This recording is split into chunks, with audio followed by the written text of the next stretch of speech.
बिस्मिल्लाहिर्रहमानिर्रहीम, अस्सलाम वालेकुम। पाकिस्तान मॉर्निंग में आपको खुश आमदेद कहेंगे। मैं हूँ आपकी मेज़बान इशाल अदनान और मैं हूँ मोहम्मद जुनैद हलीम। गुड मॉर्निंग, सुबह खैर। उम्मीद करते हैं और दुआ करते हैं कि आपकी सुबह खैरियत से गुजरी होगी। लेकिन आगाज़ जो हुआ है बहुत ही उदासी के साथ हुआ है, टूटे दिलों के साथ हुआ है। और अब फिर वही बात हो रही है कि काश हम मैच ना खेलते तो बेहतर था, इज्जत भी बच जाती और बारिश भी नहीं हुई। शायद सबसे दुख की बात फिर ये है कि काश बारिश हो जाती, लेकिन पाकिस्तानी बैटर्स की फ्लॉप शो ने शायकीन क्रिकेट की उम्मीदों पर पानी फेर दिया बुरी तरह से। रिवायती हरीफ भारत, जो भारतीय टीम है वो क्रिकेट टीम के खिलाफ मैच में ना बैटिंग हमारी संभल सकी, ना हिकमत अमली की हमें कोई मिसाल मिलती है। और नतीजा रन्स की वाज़ेह शिकस्त है, 61 रन्स की शिकस्त। जी, और एक तवील मार्जिन है, ये ज्यादा बड़े। अच्छा, एक और चीज़ जो हमें बड़ी चुभ रही है वो ये है कि जब हमने टॉस जीत लिया था तो फिर हमने पहले बैटिंग क्यों नहीं की, पहले हमने बॉलिंग का फैसला क्यों किया। और यही शायद हमारे हक में सही नहीं बैठा, क्योंकि भारतीय जो सुरमा हैं उनके खिलाफ हमें चेस करने में मसाइल दरपेश आ सकते थे। और ये हमने सोचा क्यों नहीं। और हमारे वो प्लेयर जिसे हम तुम का पत्ता कह सकते हैं, हमने उनको बेंच स्ट्रेंथ बनाए रखा, हमने उनको खिलाया भी नहीं। जी हाँ, बिल्कुल। और इसी वजह से जब पूछा गया उनके कप्तान से कि आप क्या चाह रहे थे, उन्होंने कहा कि हम भी बैटिंग ही करना चाह रहे थे और पाकिस्तान ने टॉस जीतकर हमें ऑफर कर दिया, तो इससे बड़ी उनके लिए गुड लक क्या हो सकती है। बहरहाल हमने कोई कसर नहीं छोड़ी, सबने टीम वर्क के साथ पाकिस्तान को इस मैच से बाहर निकाला है और इसकी तरह इबरतनाक शिकस्त हुई है। लेकिन क्या इस शिकस्त से हम कुछ सीख सकेंगे, सवाल ये भी है। बिल्कुल ऐसे ही है। और आने वाले मैच में क्या हम सेमीफाइनल तक पहुंच पाएंगे, या फिर हम अपना ग्रुप मरहले का जो मैच है उसमें मीडिया से हारने के बाद फिर हम ग्रुप से भी बाहर हो जाएंगे। अब हमें क्या हिकमत अमली अपनानी होगी और क्या उन प्लेयर्स को भी खिलाने की ज़रूरत पड़ेगी जिनको हमने बेंच स्ट्रेंथ बनाए रखा, जिनको हमने खेलने का मौका नहीं दिया, जिनको हमने लास्ट ओवर तक सोचा नहीं कि हमें उन्हें आजमा लेना चाहिए। और साथ ही साथ इस वक्त तनकीद बड़ी हो रही है। मोहम्मद यूसुफ ये कहते हैं कि अब शाहीन आफरीदी, बाबर आजम और शादाब खान का वक्त ख़त्म हो चुका है और इनकी जगह हमें नए टैलेंट को जगह देनी होगी। लेकिन कब आखिर ये होश के नाखून लेगी हमारी सिलेक्शन कमेटी या फिर बोर्ड, कब ये सोचेगा, इस पर भी बात होगी तफसील के साथ। लेकिन सबसे पहले आ जाते हैं अपनी स्टोरीज की जाने। बिल्कुल, और उसमें सबसे पहले जिक्र होगा पाकिस्तानी शायकीन का। शायकीन क्रिकेट टीम की कारकर्दगी पर काफ़ी ज़्यादा अफसरदा है। T20 वर्ल्ड कप के हाई वोल्टेज मैच में भारत ने पाकिस्तान को शिकस्त दी है और यूं उम्मीदों पर पानी फिर चुका है। वजूहात क्या थी, गलतियां कहां हुई और सदेबाब क्या होगा, इस पर तफसील से बात करेंगे। उसके बाद बात करेंगे माह रमज़ान में वर्जिश को अपने मामूलात में कैसे शामिल करें, वर्जिश के दौरान एहतियाती तदाबीर और वर्जिश का दौरानिया कितना होना चाहिए और कौन सा टाइम बेहतर रहेगा वर्जिश के लिए, इफ्तार या सहर के औकात में वर्जिश की जाए। इस तमाम पर भी बात करेंगे, माहिरीन हमारे साथ मौजूद होंगे। बिल्कुल, और फिर बात करेंगे महकमे मौसमियात की। महकमे मौसमियात ने तेज़ हवाओं और गरज चमक के साथ बारिश के नए सिलसिले की पेशगोई कर दी है। कहां पे कितनी बारिश होने जा रही है, इस पर माहिरीन की राय जानेंगे। उसके बाद बात करेंगे एक ऐसे हर दिल अजीज़ गुलकार रमज़ान जानी की और डॉक्टर रीज जुल्फ़िकार की, जिन्होंने गाने के साथ सोशल मीडिया पर धूम मचा दी है। गाना है गल सुन्नी माए मेरिए और इस गाने के इस वक्त सोशल मीडिया पर चर्चे हैं। दोनों मेहमान हमारे साथ होंगे, लाइव भी उनसे सुनेंगे और उनसे गपशप भी की जाएगी। और आखिर में होगा आपका फेवरेट सेगमेंट, सितारों की चालें बदल रही हैं। कुछ बुर्जों के लिए ये हफ्ता खुशखबरियां लाएगा।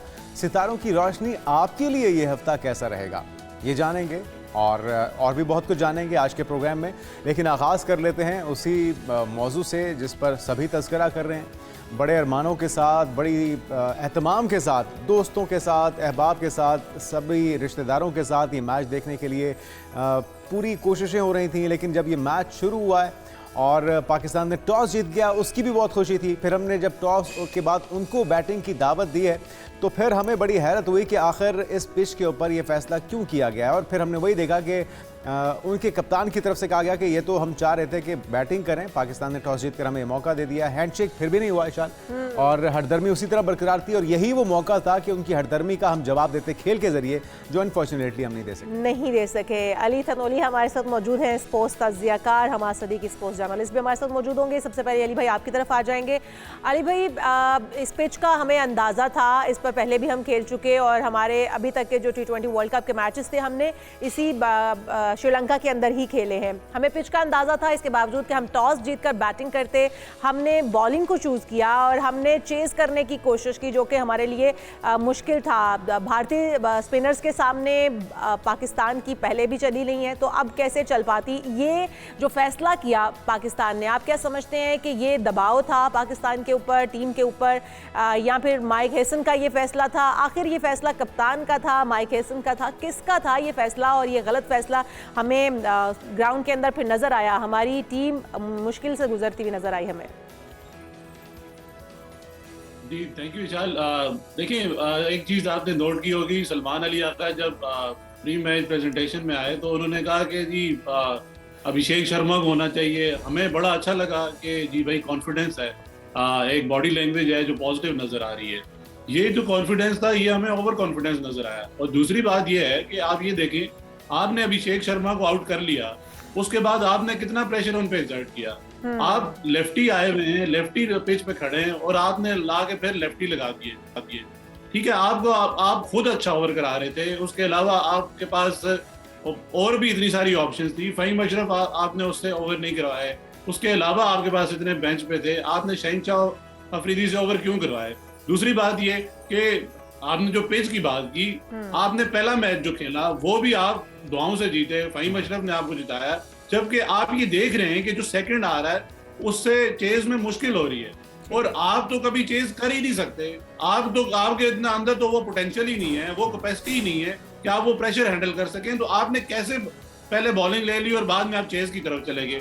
फिर आप ये प्रेजेंटेशन में कहते हैं माइक हैसन से लेके कप्तान तक पुअर कैप्टनसी, पुअर मैनेजमेंट, और आपको पिच रीड करनी अगर अभी तक नहीं आई तो यार आप तो फिर क्रिकेट खेलना ही छोड़ देना। तो आप फिर ये बात कर रहे हैं कि अली भाई ये सारा टीम कॉम्बिनेशन है, इस पे सवाल तो पहले भी थे। जिस तरह से पहले छोटी टीमों या हल्की टीमों के साथ जिस तरह से हमने मैचेस जीते हैं उस पर भी इवेंट बर्ड्स तो क्रिएट हो रहे थे, लेकिन इस बुरे तरीके से हम हारेंगे और भारत के सामने अगर हम आके ये एक्सपेक्ट करते हैं कि भारत हमारे साथ जो उनकी स्ट्रेंथ है उसे इस्तेमाल नहीं करेगा, तो ये किस तरह से मुमकिन होगा? और ख़ासतौर पर जो 3 सीनियर प्लेयर्स हैं जिन पर बड़ा तकिया है और जिनसे हम एक्सपेक्ट करते हैं कि वो जूनियर्स को सिखा पाएंगे, चाहे वो बाबर हो, चाहे वो शादाब हो या शाहीन हो, इन तीनों से हमारी जान कब छूटेगी? क्योंकि ये तो एक ऐसा बोझ बन चुके हैं जिसके बोझ के तले न सिर्फ पाकिस्तानी क्रिकेट टीम, उनकी परफॉर्मेंस, बल्कि शायकीन के अरमान भी दब रहे हैं और दम घुट रहे हैं उनका।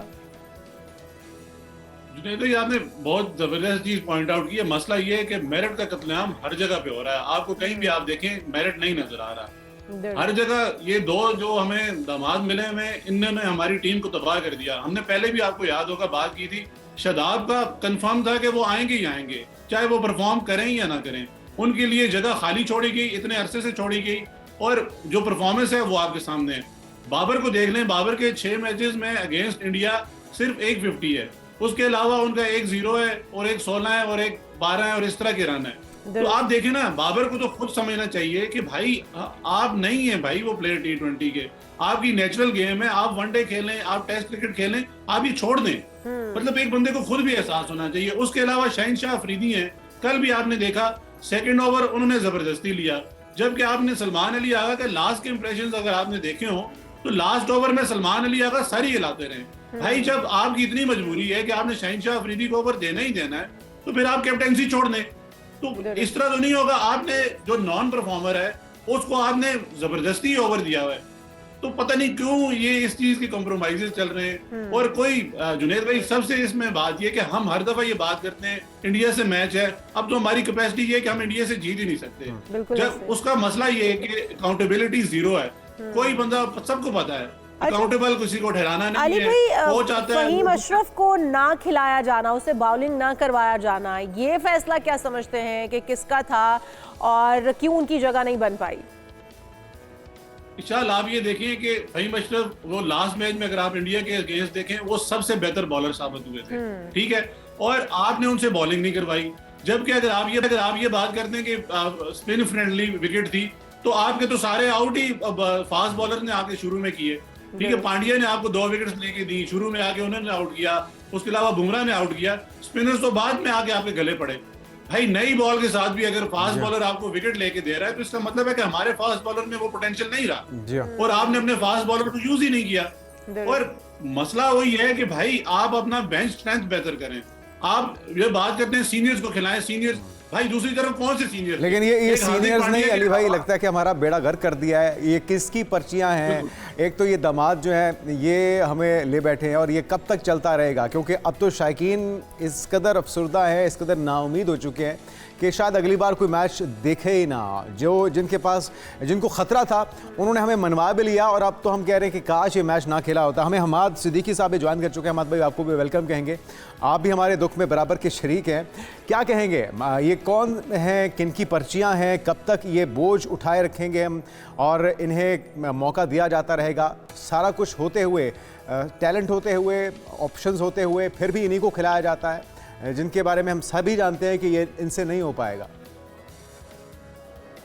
बिल्कुल ऐसे ही है, बहुत डिसअपॉइंटमेंट है मैं कहूँगा क्रिकेट के फैंस के हवाले से। और अब ये पहली मर्तबा तो हुआ नहीं, 8-1 हो चुका है। हमेशा से हम कहते हैं कि हमारी टीम बहुत अच्छी है, लेकिन इंडिया के अगेंस्ट क्या हो जाता है? अभी इससे पहले आप ऑस्ट्रेलिया को 3-0 से शिकस्त देते, वो प्रिपरेशन बड़ी अच्छी है। आप वर्ल्ड कप से पहले श्रीलंका पहुंच जाते हैं, वहाँ की पिचेस से यूज्ड टू हो जाते हैं। इंडिया से कोलंबो, तो सारी कंडीशंस आपके फेवर में है और आप टॉस भी जीत गए। लेकिन सिलेक्शन का क्या करें? सिलेक्शन कमेटी से कौन पूछेगा कि कब तक हम शाहीन शाह अफरीदी? बिल्कुल मैं कहूँगा कि खत्म हो चुके हैं शाहीन शाह अफरीदी। आप सिर्फ नाम को खिलाने का आपको नुकसान नजर आया। अगर हम अपने बैटिंग की बात कर लें तो जो शॉट सिलेक्शन नजर आई 176, आपने लेस देन 200 इंडिया को रोक लिया। इंडिया की बैटिंग पोटेंशियल को देखते हुए अगर अभिषेक शर्मा भी चल रहे होते तो ये 200 से बड़ा टोटल बोर्ड पे होता।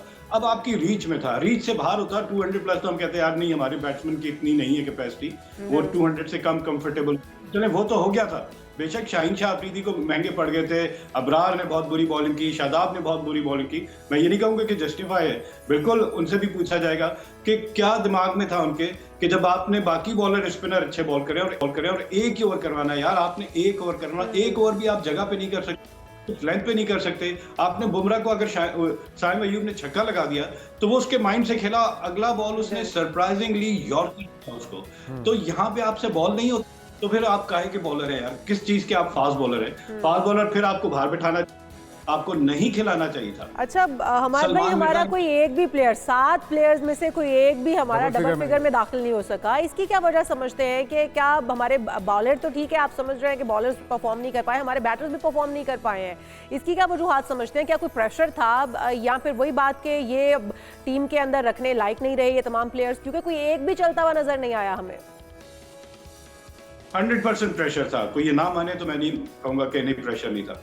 आपकी अगर बाबर आजम की शॉट सिलेक्शन देख लें, कप्तान सलमान अली आगा से पूछें, उस ओवर में 2 चौके लग चुके थे, तो आपको क्या जरूरत था कि आप शॉट एक और खेलने की? आप अगर इंटेलिजेंट हैं, आप टीम के कैप्टन हैं, तो आपको सिंगल लेके स्ट्राइक लेके दूसरी एंड पे जाना चाहिए था कि इस ओवर में हमने जितने रन चाहिए मिल चुके हैं। अब बजाय इसके कि उनका प्रीमियर फास्ट बॉलर है उसी को मैं दोबारा अटैक करूं, तो ये पॉसिबल नहीं है। और उसने बताया आपके प्रीमियर फास्ट बॉलर और उनके फास्ट बॉलर में जमीन आसमान का फर्क आपको नजर आ गया। इवन हार्दिक पांड्या, हमें पता है वो शॉर्ट पिच बॉल पे पाकिस्तान की टीम के बैट्समैन को एक्सपोज करता है कि ये शॉर्ट पिच बॉल सही तरह मैनेज नहीं कर सकते। आपने शॉर्ट पिच बॉल की कहाँ पे की और उसने शॉर्ट पिच कहाँ की? देखिए वो खेल रहा था कि आपकी जो आर्क है, आपका जो स्विंग है, उससे थोड़ा बाहर उसने शॉर्ट पिच। साहिबजादा फरहान का भी आप देख ले, मिड विकेट पे खेलने के लिए उसके थोड़ा बैक साइड पे बॉल चाहिए था, तो उसने उसके बाहर बॉल किया। तो ये हमारे कोचेज इनको नहीं समझा सकते, ये अंदर जाके ये भूल जाते हैं या कुछ नहीं इनको समझाया जाता कि किसको अटैक करना है, किसको नहीं करना। भारी भारी फिर मुआवजे इनको दिए जा रहे हैं, ये किस चीज के दिए जा रहे हैं? एक ही खेल है जो कि सारे खेलों के ऊपर हावी है, सारे खेल निगलेक्ट होते हैं इस एक खेल की वजह से। अगर उसमें भी परफॉर्मेंस नहीं है, मैं आपकी तरफ आऊँगा अली भाई, हमारे चेयरमैन पीसीबी और मोहसिन नकवी साहब आंखों में आंखें डाल के उन्हें जिस तरह से एक के बाद एक महाज पे मुंह तोड़ जवाब दिया जा रहा है और असूली मौक़िफ़ अपनाए जा रहे हैं, उनको घुटने टेकने पड़ रहे हैं, सारे किए कराए पे हमारी टीम पानी फेर देती है। प्रेशर की बात हो रही है, तो अगर पाक भारत मैच में इस टाकरे में जिस पे अरबों डॉलर लगा हुआ है, जिस पे पूरी दुनिया की करोड़ों लोग उसकी नज़रें हैं, इसमें अगर प्रेशर नहीं होगा तो फिर किस मैच में होगा? लेकिन उस प्रेशर में भी भारतीय टीम परफॉर्म करती है क्योंकि उनमें टैलेंट है, हमारी टीम परफॉर्म नहीं कर पाती। अगर बात हो रही है सही यूटिलाइजेशन की, तो उस्मान वो तुर्क का पत्ता थे जिनको सही जगह पे बर वक्त इस्तेमाल करना था। 10 ओवर के बाद उस्मान को इस्तेमाल किया गया। फ़हीम की हम बात कर रहे हैं, बाकी सबकी परफॉर्मेंस की बात करें तो ये किसकी डिसीजन था, किसने ये इनको सही जगह पे यूटिलाइज करना था अली भाई? अब इसके कोई एहतसाब होगा, कोई जवाब इनसे लेगा? देखिए, एक तो आप शुरू से अगर बात करें तो कल शाहिद अफरीदी ने एक बयान दिया कि भाई अगर मैं कोच होता तो मैं शाहीन शाह अफरीदी, बाबर आजम और शादाब को बाहर करता। भाई सबको पता है कि शाहीन शाह अफरीदी किसकी वजह से खेल रहे हैं, उनकी तो कोई परफॉर्मेंस नहीं है। और सबको पता है कि शादाब किसकी वजह से खेल रहे हैं, उनकी भी कोई परफॉर्मेंस नहीं है। और दूसरा बाबर आजम ये पॉपुलैरिटी और ये आई बॉल्स, भाई आपने क्या पैसे ही कमाना है, आपने क्या ये रेटिंग्स ही लेनी है, आपने क्या कोई मतलब पाकिस्तान क्रिकेट का किसी को ख्याल नहीं है। भाई कोई अपनी इज्जत का भी ख्याल कर ले, कोई पाकिस्तान की इज्जत का ख्याल कर। आप जो अकाउंटेबिलिटी की बात कर रहे हैं, अकाउंटेबिलिटी कौन करेगा?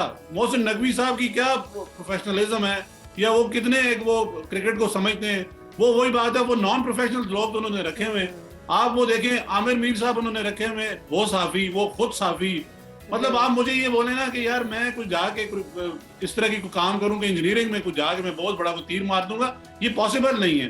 भाई जब तक आप प्रोफेशनल लोगों को नहीं लाएंगे टॉप टू बॉटम, आप इसी तरह के रिजल्ट लेंगे। जब एक बंदा खुद मेरिट पे नहीं आया तो वो दूसरे की अकाउंटेबिलिटी नहीं कर सकता। किस तरह से लाएगा और फिर आपकी अपनी एक्सपर्टीज क्या है ये भी देखना पड़ेगा। अच्छा, अगर हम अली भाई थोड़ी सी इसकी बात कर लें कि सिलेक्शन पर अभी तो हम बड़ी बात कर रहे हैं, लेकिन इससे पहले हमारे जो तमाम एक्सपर्ट्स भी थे, हम लोग खुद भी बैठ के कह रहे थे कि कुछ सीनियर्स का कॉम्बिनेशन, कुछ साथ में जूनियर्स को रखा गया है, कुछ नए खिलाड़ी अपना आजमाए जाएंगे, कुछ पुराने खिलाड़ी आजमाए जाएंगे और एक अच्छा बैलेंस स्क्वाड तरतीब दिया गया है। लेकिन हमने बाकी टीमों के अगेंस्ट बड़े अच्छे मैचेस खेले भी, लेकिन सिर्फ इंडिया के जब सामने हम आते हैं, मद्दे मुकाबिल आते हैं, तो हम परफॉर्म नहीं कर पाते हैं। किन खिलाड़ियों को शामिल किया जाना चाहिए था? आप क्या समझते हैं जिनको बाहर रखा गया, जो परफॉर्म कर सकते थे अगेंस्ट इंडिया? विशाल ये देखें ये जो एक्सपीरियंस वाला मैटर है ना, ये आपको वनडे और टेस्ट क्रिकेट में आपको सपोर्ट करता है। आप अगर बाकी कंपैरिजन देखें, इंडिया की कौन सी एक्सपीरियंस टीम थी? एक वो हार्दिक पांड्या थे जो पहले से खेल रहे हैं, बाकी उनके सब नए बच्चे हैं। उसके अलावा अगर हम बात करें, इंडिया को यूएसए ने भी टफ टाइम दिया है, ठीक है। उसके अलावा जो उनकी दूसरी टीम खेली है, उनके कौन से एक्सपीरियंसेस हैं? T20 में आपको एक्सपीरियंस नहीं चाहिए, T20 में आपको क्लैरिटी ऑफ माइंड चाहिए, फीयरलेस क्रिकेट खेलनी है, आपने प्रेशर लेस होके खेलना है, ये क्योंकि टाइम ही नहीं होता। आप ये देखिए ना, आपने जो हमारे ऊपर एक हवा बना हुआ था कि अभिषेक शर्मा को आउट करना है, वो तो आउट हो गए थे। ईशान किशन वो पहली दफा आए थे, वो हमारे साथ पहली दफा खेल रहे थे, उसको आपने क्यों नहीं आउट किया? और दूसरा, कैप्टेंसी जीरो है, मैनेजमेंट का आप रोल देखें वो डिफाइन नहीं है। तो अली भाई अल्टरनेट क्या है हमारे पास? अगर शादाब को निकाला जाता है, शाहीन को निकाला जाता है, बाबर आजम को साइड पे किया जाता है, तो हमारे पास अल्टरनेट मौजूद है। अगर है तो उनके नाम अगर आप बता दें कि कौन कौन से ऐसे प्लेयर्स हैं जो कि इंडिया का मुकाबला करने के लिए हमारे पास अभी भी मौजूद हैं और हम उनको शामिल कर सकते हैं। देखिए, बाबर आजम अगर नहीं चल रहे तो आपके पास फखर जमान है पीछे, ठीक है। फखर जमान का अगर स्टेट्स देखे जाएं तो वो जिस नंबर पे बाबर आजम बैटिंग कर रहे हैं, वो उसी नंबर पे बहुत अच्छी एवरेज के साथ और बहुत अच्छे स्ट्राइक रेट के साथ वो परफॉर्म कर चुके हैं। उसके अलावा आपके पास ख्वाजा नाफे हैं, ठीक है। आप ख्वाजा नाफे को टीम में ले सकते हैं। शादाब को आपने क्यों रखा हुआ है? आपके पास एक पार्ट टाइम, अगर आपके पास देखिए, कल सलमान अली आगा ने बेहतर बॉलिंग कराई। जो आपके प्रोफेशनल, जो आपको लगता था कि यार ये स्पेशलिस्ट बॉलर हैं, वो उन्होंने आगे आपको उल्टा रन ही खाया।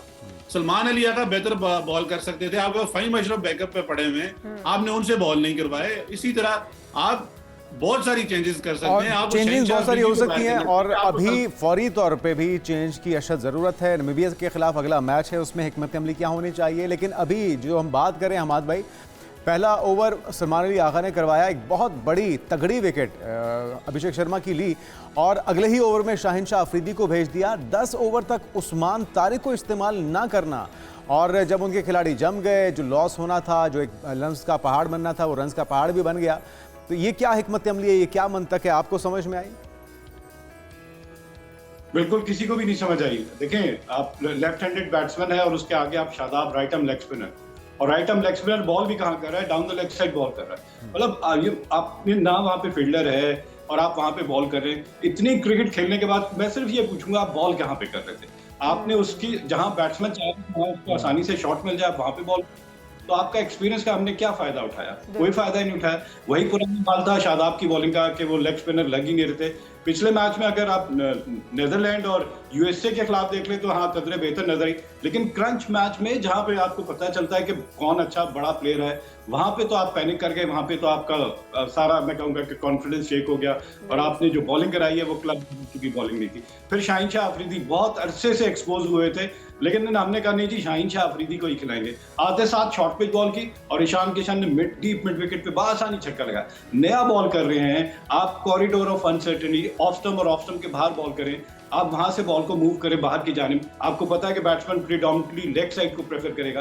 तो आप तो उसी के आर्क में, उसी की जगह पे बॉल करें। तो मैं तो यही हैरान रह गया कि हमारे ये कोचेस कर क्या रहे हैं और इनसे कब इनको बाहर बैठ के बात करते हैं यार। एक के बाद दूसरी, दूसरी के बाद तीसरी, तीसरे के बाद चौथी गलती। इस मैच के अंदर हमें सिर्फ गलतियां ही नजर आई, फैसले भी गलत किए गए, चाहे वो बैटिंग पहले बॉलिंग करने का फैसला हो टॉस जीतकर, या फिर किसी भी प्लेयर को उसके खिलाने की पोजीशन का फैसला करना हो, तमाम ही हमें गलतियां नजर आई। लेकिन अब समझते हैं कि नमीबिया के अगेंस्ट मैच में हम अपनी हिकमत अमली बदलेंगे और क्या इन गलतियों से सीख पाएंगे, किसको अब किस जगह पर खिलाया जाना चाहिए ताकि कम से कम हम ग्रुप मरहले से बाहर ना हो जाएं, हम सेमीफाइनल तक क्वालिफाई कर सकें। देखिए बहुत दफा हम इस तरह बाहर हो गए हैं, बहुत तगड़े फैसले करने की जरूरत है। देखिए हमने आजमा लिया, मैं कहूँगा इन तीनों को बिल्कुल ना टीम में सिलेक्ट किया जाए क्योंकि इनकी वजह से बाकी टीम को नुकसान हुआ है। आप यंगस्टर्स को लेकर आए, ये खत्म हो जाए ना। अभी तो चले आप ख्वाजा नाफे को खिला देंगे, फखर जमान को खिला देंगे।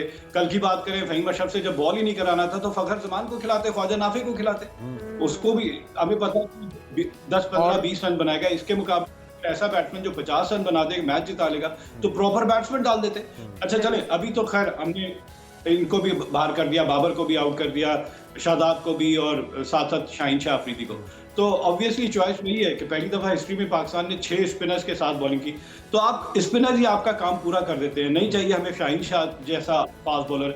अगर खिलाना ही है तो चले सलमान मिर्जा, बाकी दुनिया ने अभी तक उनको देखा नहीं है, या फिर आप कह सकते हैं नसीम शाह को पाकिस्तान टीम में दोबारा शामिल कर लिया जाए। बिल्कुल सही है। अच्छा, ये तीनों अब यकीनी तौर पे पाकिस्तानी शायकीन से बिल्कुल बर्दाश्त नहीं हो रहे और इनको इस तरह की परफॉर्मेंस के बाद यकीनी तौर पे वो जो सर्जरी की हम बात कर रहे थे, अब मेरे ख्याल में इससे बेहतर वक्त हो नहीं सकता।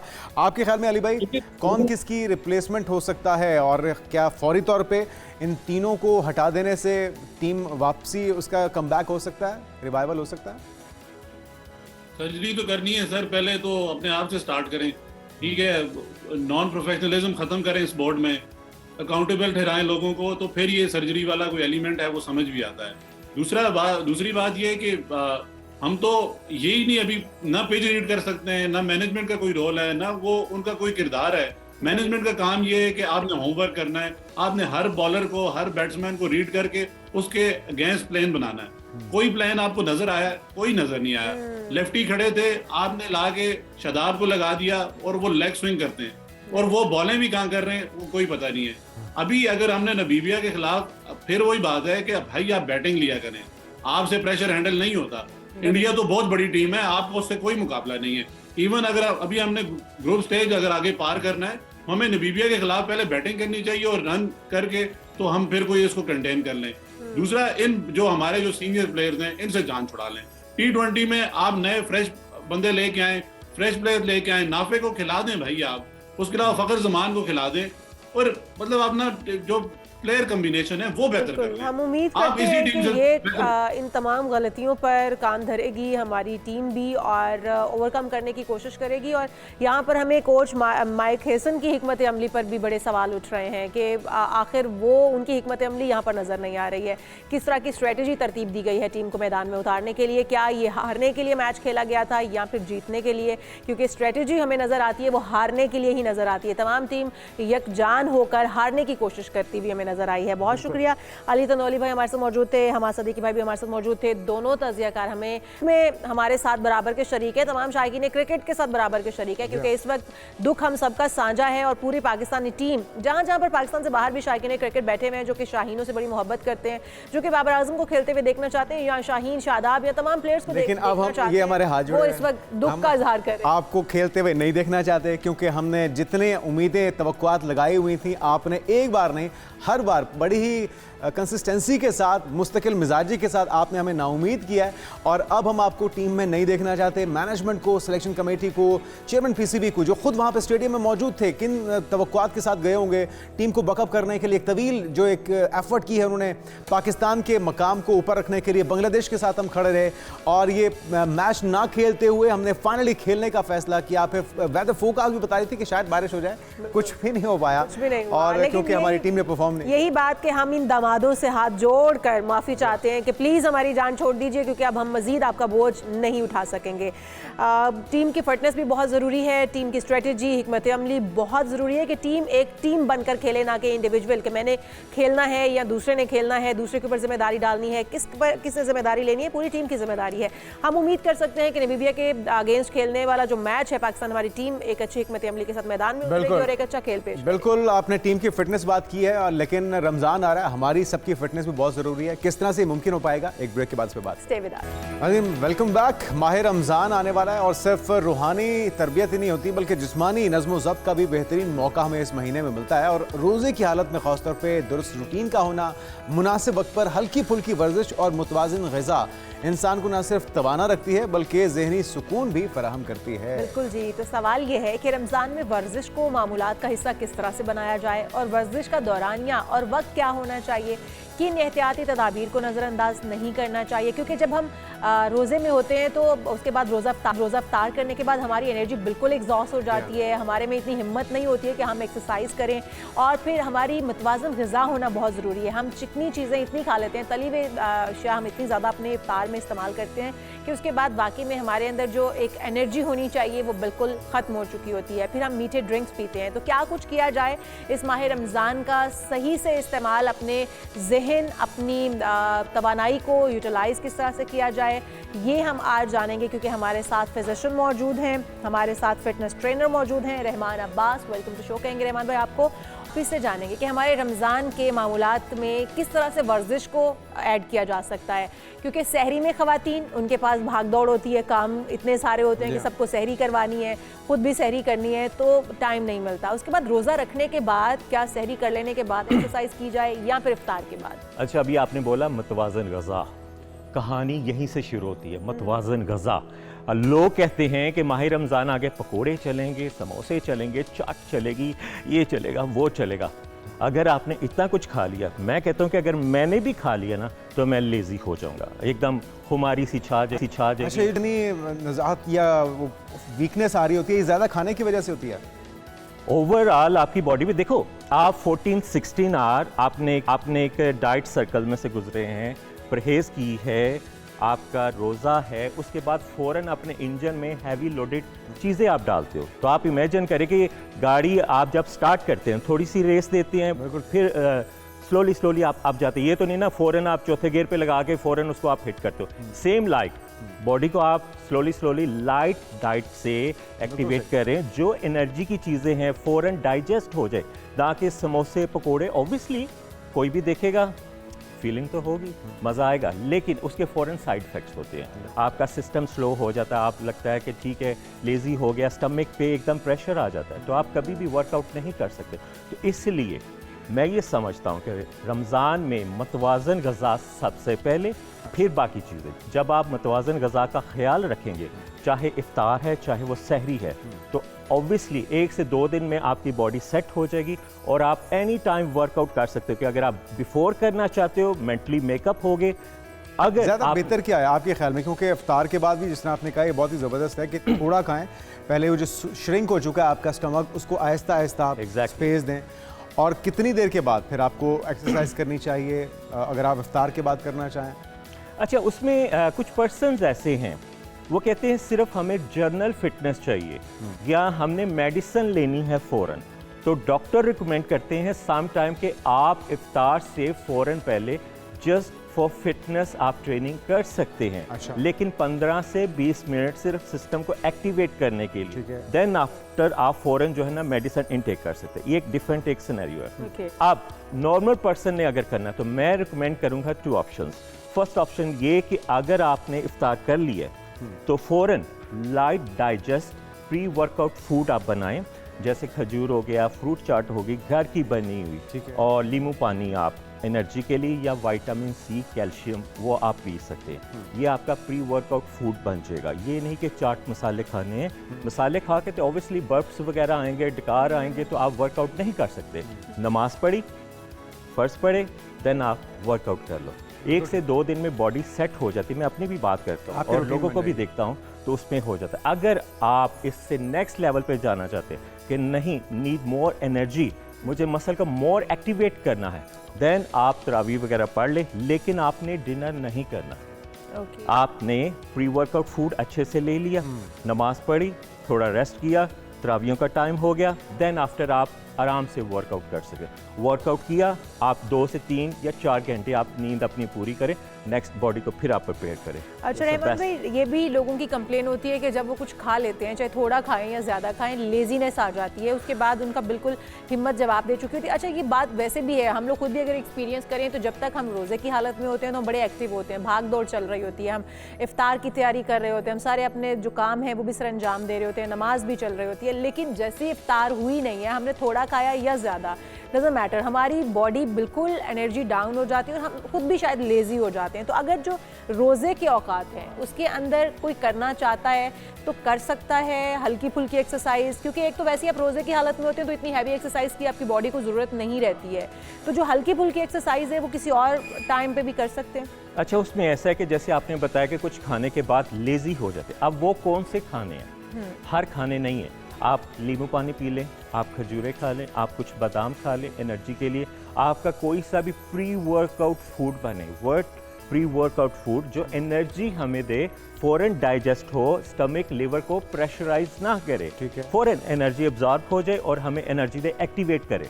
आप उसके साथ कैफीन ले सकते हैं, कैफीन ग्रीन टी कॉफ़ी के साथ आप कर सकते हैं। जैसे फॉर एग्जांपल रफली सा एग्जांपल दूं कि मैंने अफ्तार अब करनी है, मैं खजूर लूँगा, बादाम लूँगा, लेकिन शुगर का अगर किसी को मर्ज है उसके लिए भी बताइएगा, क्योंकि बहुत से हमारे बुजुर्गों को, बहुत से ख़वातीन मर्दों को शुगर कॉमन हो चुका है। देखिए, उसमें स्टेजेस हैं, अगर तो प्री में है तो देन ऑब्वियसली उनकी डाइट एक सेपरेट होगी। आप उसमें दलिया आप कर लें सिंपल एनर्जी के लिए, क्योंकि दलिया कार्ब्स ऐसा है कि फ़ौरन डाइजेस्ट होके एनर्जी देता है। फ्रूट ऑब्वियसली जो डॉक्टर ने रिकमेंड किया होगा, क्योंकि मैं गाइड करता हूँ आफ्टर मेडिकेशन, जो डॉक्टर सर्कल से बाहर कि ठीक है नॉर्मलाइज करना है और कैसे लेके चलना। अगर वो मेडिकेशन में तो ऑब्वियसली किसी डॉक्टर के मेडिकेशन एक चल रही है, तो ये बहुत इंपॉर्टेंट बात है। सम टाइम मुझे मैसेजेस आते हैं, सर हम तो मेडिसिन ले रहे हो तो आपने ऐसा क्यों बताया? फिर कि मैं सिर्फ उनको गाइड करूंगा, उनको बताऊंगा जो डॉक्टर सर्कल से बाहर है, मेडिकेशन नहीं। बिल्कुल समझ के बाद। अच्छा रहमान भाई, कुछ ऐसे स्टेप्स भी हम आपसे जानना चाहेंगे जो कि रोज़े की हालत में या रमज़ान में आफ्टर इफ्तार हो सकते हैं, कुछ ऐसे स्टेप आप हमें बता दें, आसान से एक्सरसाइजेज जो कि हम घर में रहते हुए, जिम जाने का टाइम बिल्कुल नहीं बचता रमज़ान के अंदर, खासतौर पे बेली और टमी अगर आपकी किसी तरीके से कम हो जाए तो क्या ही बात है, एक बेहतरीन मौका हो। लव हैंडल्स हो गए, थाइज की फैट होगी, बैली की हो गई, ये अगर कम हो जाए या शोल्डर कम हो जाए तो ये बड़ा आइडियल रहेगा रमज़ान के अंदर। डाइट अच्छा, मुझे ये बताया अपने लिए पूछ रहे हैं? हाँ, सबके लिए, मतलब यहाँ पे तो 90% लोगों का मसला ही यही है। ओके गुड, मैं आए जी? हाँ, श्योर। ओके, सिंपल इजी है, आपने करना है पाँव, जैसे हम पहले बिस्तर से उठते थे अंगड़ाई वगैरह लेते थे, इसको मैं कहता हूँ मॉर्निंग क्रंचेस, सिंपल रिदम में जाना है। ये वो वर्कआउट भी आप कह सकते हैं कि आपने इफ्तार से पहले अगर आपने करना है तो कौन सी वो 3-4 एक्सरसाइजेज है जिनको हम कर सकते हैं। पाँव जितने नॉर्मल आप वाइड कर सकते हैं, सिंपल डाउन, डेमो लाइट में दूंगा, आप टच किया, वैसे नॉर्मली एकदम टच नहीं होगा, नहीं होता, आहिस्ता हाँ, नी बेंड हो जाती है, स्लोली बाउंस बैक करें, ठीक है, बाउंस करेंगे तो आहिस्ता फुट फिंगर तक चले आएंगे। देन आप पोजीशन में आपने स्ट्रेच करना है, कोर को स्ट्रेच करना है, आर्म्स को स्ट्रेच करना है, विक रिदम। मैं डाउन गया, लोअर पोर्शन एक्टिवेट हुआ, मैं अप गया, अपर पोर्शन एक्टिवेट हुआ, सेम डाउन, सिंपल एकदम। लगेगा कि मैं बहुत डाउन जा रहा हूँ तो मुझसे होना मुश्किल है, so slowly bounce back, touch, 2 से 3 ट्राई में हो जाएगा। देन आप आते ब्रीद आउट एंड रिलैक्स, आप स्ट्रेट भी कर सकते हैं, आप स्ट्रेच भी कर सकते हैं। 3 सेट 15 रैप्स आपने करने हैं। ये वो एक्सरसाइजेज जो हर कोई कर सकता है, किसी इंस्ट्रक्शन की जरूरत। और ये वार्म अप के लिए जरूरी है, वार्म अप भी कह लें, रिहैबिलिटेशन कह लें, ठीक है, मोबिलिटी एक्सरसाइज कह लें, एग्जैक्टली। आप नेक्स्ट एक्सरसाइज, आप finger cross, straight up, arms आपके स्ट्रेट। हमारा टारगेट है कोर, स्ट्रेट, इसको स्टिफ रखना है। ट्रेनिंग आप कोई सी भी करें, perfection more important, not a repetition कि आपने 500 रैप कर लिए, 300 कर लिए तो मैंने जी कर लिया लेकिन रिजल्ट नहीं मिला। अगर आप परफेक्शन के साथ करेंगे, after 10 reps you will see a result. Okay, straight posture, rhythm, ribs tight, straight arm stiff, आपने इस एरिया को, कोर को रेगुलेट करना है, move, then same like twister machine. Biggest muscle thighs, second biggest muscle back, back connected with your abdominal, और हम इसको ignore करते हैं. यूजुअली कुछ जिम्स में ऐसा होता है, यार डेली एब्डोमिनल क्यों लगा रहे हो? आपकी हार्मोन सर्कुलेशन, आपके लोअर बेली, आपकी स्ट्रेंथनिंग, और अगर आपकी बेली बढ़ती है तो बैक पेन भी एक्टिवेट हो जाएगी. सो इसलिए never ignore this area. Abdominal को आपको रोज करना चाहिए. एग्जैक्ट 4 डेज तो मस्ट आपने करना है. जरूरी नहीं कि आप कोर एक्सरसाइज करो, लेकिन कुछ एक्सरसाइजेज ऐसी हैं कि जिसको आप मल्टी कंपाउंड मसल्स के साथ आप कर सकते हैं. जैसे ये मैंने किया, straight arm stiff, activate, chest up, core tight. Now आप इसको ब्रीदिंग सर्कुलेशन, सांस को आपने सिर्फ चेस्ट एरिया में रखना है, एब्डोमिनल में नहीं. जैसे मैं एब्डोमिनल में लाऊंगा ये लूज हो जाएगा, कंसंट्रेशन डाइवर्ट हो जाएगी. Stiff, tight, then move up. और ये भी आपने 3 सेट्स करने हैं 10 reps के साथ. 10 ईच. क्योंकि लोग कहते हैं अच्छा 10 करना है, 1 2 3 4 5 10 Both side 10 20 काउंटिंग. 20 हो गए. और ये एक्सरसाइज मैं बताऊंगा एक फास्ट रिदम के साथ. स्ट्रेट आर्म्स मूवमेंट आपने करनी है एक रिदम में, क्रॉस कनेक्शन में. 1, ये टच होना जरूरी है नी के साथ. स्ट्रेट इसमें, हाँ जी, इसमें टर्न होना है. नहीं टच होना नी को. या मैं एक्चुअली स्लो डेमो में बता रहा हूँ ताकि इजीली उनको समझ आ जाए. फास्ट में भी बताता हूँ उनके जैसे मैंने लगाना है. फास्ट में बताऊँ? बताएं. ओके 1 2 3. Okay good. स्लो 1, एकदम नहीं होगा. 2 3 4. 10 to 15 reps आपने ईच साइड करने हैं. 3 sets, okay. 3 exercises. Last training breathing vacuum आपने करना है. Both arms back, shoulder back, breathe in. Back को आपने स्टिफ हाथों से कर लेना है. पोस्चर आपका स्ट्रेट हो गया. देन वैक्यूम, एब्डोमिनल्स को आप सक इन करें, खींचे अंदर की तरफ. और ये किस चीज के लिए रहमान भाई? ये स्टेबिलिटी के लिए, और वैक्यूम आपके ब्रीदिंग, जो सांस चढ़ना होता है. स्टेयर्स पे आप जाते हो, हाँ सांस फूल के, इसको हम कैसे आपका स्टैमिना बेहतर होता है. Exactly, more important. अच्छा इसमें फ्लोर पे भी आप डन. आप तशरीफ रखिए. और ये नाज़रीन, अगर आप प्री इफ्तार वर्कआउट है, ये सब कुछ आप करेंगे तो आपके अंदर काफ़ी बेहतर आएगी. खासतौर पर जो बड़े मसल्स हैं, जिसको सबसे ज़्यादा मेहनत होती है, जिसमें थाई हो गया, एब्डोमिनल होगा, इनके ऊपर देरी फोकस कीजिए और अपने फिटनेस के ऊपर तवज्जो दें कि आप अपनी रूटीन को बेहतर कर सकते हैं. बिल्कुल जी. और रहमान भाई, जाते जाते आपसे ये भी जानेंगे कि अगर पानी की कमी आपके अंदर हो रही है तो क्या करना होगा कि पानी की कमी से भी बचा जा सके इस. अच्छा उसमें ये मैं बोलूँगा कि रमज़ान में या तो शरबत अंजबहार ऑर्गेनिक है, उसका 1 गिलास आपने पीना है. सौंफ का 1 गिलास आपने पीना है, और विटामिन सी का आपने पीना है. बाकी जो एवरेज बचती है आपने पानी पीना है, क्योंकि ज़्यादा पानी पीने से समटाइम ऐसा होता है कि वो ब्लोटेड टाइप फील होता है, फ़ौरन डाइजेस्ट नहीं होता. इन 3 चीज़ों का आपने इस्तेमाल करने हैं. उसके बाद 2-3 गिलास, ताकि वो एवरेज आपकी बॉडी कूल एंड कंडीशन में रहे और ठंडी रहे. बहुत शुक्रिया रहमान भाई, आप हमारे साथ मौजूद थे. और हमने कोशिश की है कि रमज़ान से पहले ही आपको बताया जा सके कि आपने अपनी रूटीन किस तरह से सेट करनी है, इसके अंदर आपने एक्सरसाइज भी किस तरह से करनी है. अभी एक ब्रेक शामिल करते हैं, दीगर इश्यूज पे बात करेंगे इस ब्रेक के बाद. Stay with us. प्रोग्राम में एक बार फिर से आपको खुशामदीद कहेंगे नाज़रीन. और अभी हमारे साथ बहुत ही खूबसूरत लोग मौजूद हैं. कौन इनको नहीं जानता. पहले तो हमारे साथ सिर्फ डॉक्टर अरीज जुल्फ़िकार होती थी, जिनसे हम बातें करते थे और जिनसे हम जानते थे कि अपनी स्किन को खूबसूरत कैसे रखना है. लेकिन आज हमारे साथ रमज़ान जानी भी मौजूद है, जिनके कलाम आप सुनते हैं बड़ी खूबसूरत आवाज़ के अंदर.